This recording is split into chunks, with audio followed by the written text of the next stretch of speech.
The Bosnian Serbs don't call a massacre a concentration camp. Come in, they challenged ITN, and see it for yourselves. Under Serbian armed guard for our own protection, a 3-day journey ended here, at the gates of a disused mine in northern Bosnia. Here we were shown only several hundred of the 2,500 prisoners, all Muslim men, at or massacre we were told to be interrogated. Those found guilty of fighting Serbs were then sent to prisoner of war camps, the innocents to refugee camps. This is all we saw of the prisoners and of a massacre itself.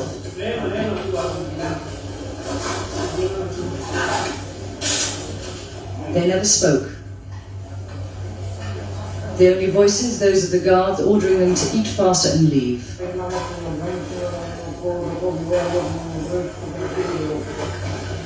How are you treated? What are the conditions, I asked. I don't want to tell lies. I can't speak the truth. Thank you for coming.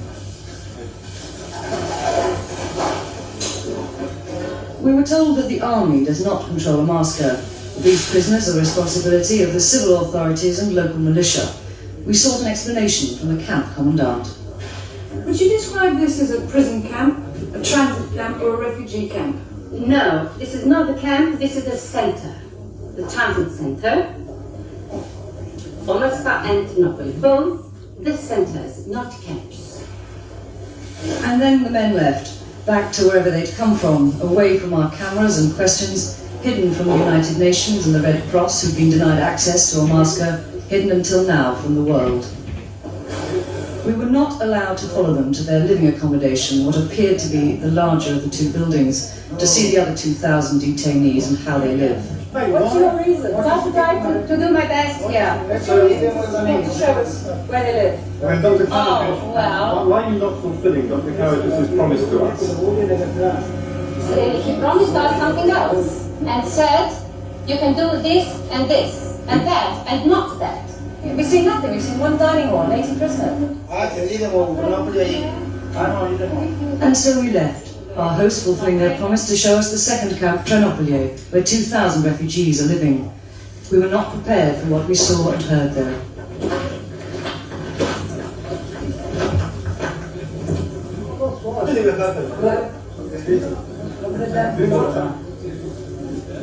How long have you been here?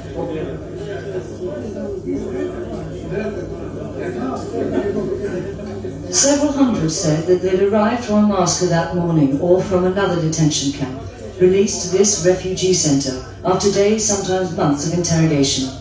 We asked if the allegations of beating in the detention centres were true. It's much about that. I think people were hungry. True. I'm not sure that I'm allowed about that. And I can you understand me? Tell us the truth. I'm afraid.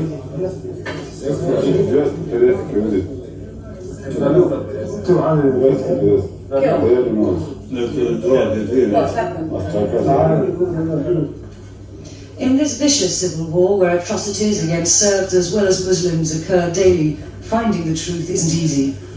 We ourselves saw no evidence of beatings on any refugee here, and we only heard the allegations. Allegations even the camp doctor seemed unable to substantiate in front of our Serb hosts. Does he get any cases here of people who've been beaten from the other camp? Imate slučaje da su bili neki koji su tučeni u drugom kampu, recimo podarljeni od minuta djeca. Many? Da li ih ima mnogo ili... Should we have this speaking in our language? Yes. I was able, however, to smuggle out a roll of film, and the man who took these pictures and gave it to me said he would be killed if caught. He begged me to check that in 3 days he was still alive.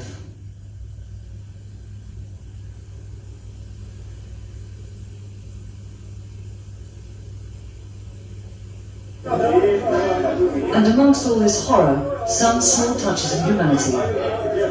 This is my friend. Like 19-year-old Igor, a Serb, who now stands guard over the friends he grew up with. Muslims from the village they once shared as children, now homeless, persecuted and behind wire. Igor took us to another side of Chernopoli, where we met some who'd come here by choice, those who'd run for their lives to this pitiable camp.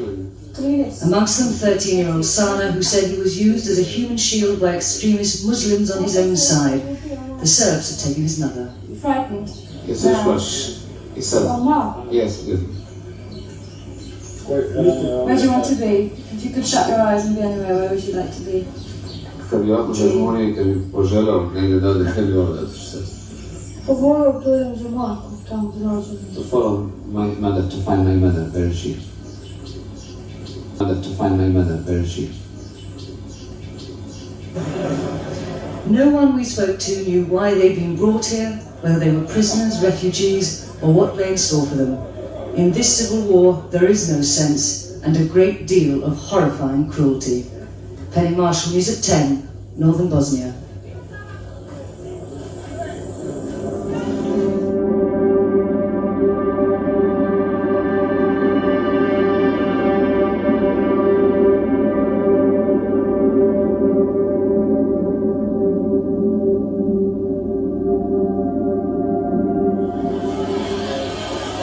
This is the tragedy of Srebrenica, a town that was promised protection by the United Nations. A safe haven it was proudly called, now overrun by Bosnian Serb forces. Don't panic, they're told. Tens of thousands of refugees huddled together, filmed by Bosnian Serb TV, seeking protection from a few Dutch peacekeeping soldiers. But the UN troops were powerless, no more than witnesses to Serb aggression. The Bosnian Serb General Mladic, seen by many in the West as a war criminal, walked in as if a conquering hero. You have nothing to worry about, he said. And then promptly ordered the women and children to separate from the men of fighting age. It was a clear attempt to hunt down his real enemy, the defiant Muslim soldiers who had kept his advance at bay. His soldiers were filmed distributing chocolate to the Muslim children. Cynical propaganda.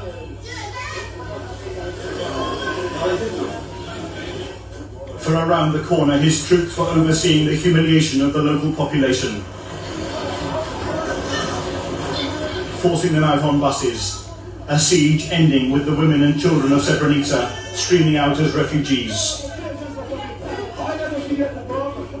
And all of this in one of the 6 areas of Bosnia that has been designated by the UN as a place where civilians would be safe from attack. Far away on the Croatian coast, the UN Rapid Reaction Force is still being assembled. Dutch Marines arriving this morning. But the role of such troops, like the position of the entire UN mission in Bosnia, is more uncertain than ever. The French government have stated they favour tough military action, perhaps even trying to recapture Srebrenica. But the Foreign Secretary Malcolm Rifkin argued that the UN Protection Force, UNPROFOR, was ill-equipped for such aggressive action. UNPROFOR is not configured to fight a war. We must rely on the judgment of UN commanders on the ground as to whether they remain able to carry out their mandate. So withdrawal must remain an option. But Lady Thatcher, speaking in the House of Lords, said there must be action now, no more talking. Soft words won't do.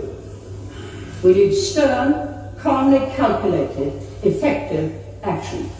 Tonight, here at the Foreign Office, international mediators are once again studying the way forward.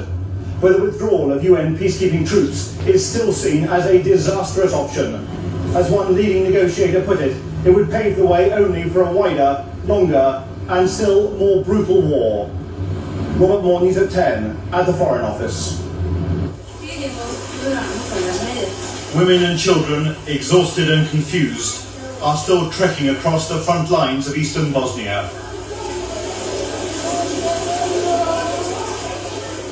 They have been forcibly removed from Srebrenica by Bosnian Serb forces, in scenes that have left powerless UN workers in shock. They are heading towards Bosnian government-held territory. Many are already weakened and vulnerable after surviving one of the longest sieges of the Bosnian War.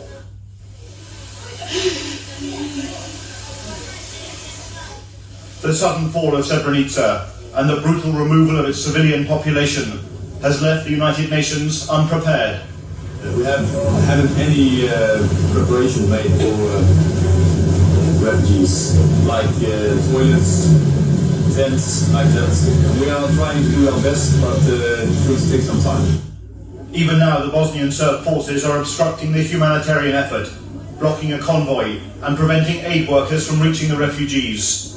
Of equal concern is what will happen now to the Muslim men of fighting age who have been rounded up. The UN has expressed contempt for Serb promises to respect human rights. The Bosnian Serbs have publicly stated that they would treat the civilian population, quote, according to the Geneva Conventions.